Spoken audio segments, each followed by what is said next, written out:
আসসালামু আলাইকুম গাইস। অভাব দেখছো কোনোদিন গাইস তোমরা? আমি দেখেছি গাইস, একটু সামান্য টাকার অভাবের জন্য আজ ঘর বাড়ি ছেড়ে এই দূরপ্রবাসে, শুধু একটুখানি টাকার অভাবের জন্য। টাকার অভাব এমন একটা জিনিস বলে বোঝাতে পারবো না গাইস তোমাদেরকে। যেদিন টাকার অভাবে পড়বে না সেদিন ঠিকই বুঝবে।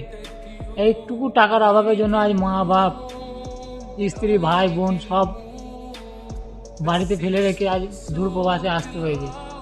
এমন বুঝো, সারাটা দিন রোজা রেখে সারাটা দিন কাজ করতে হয়।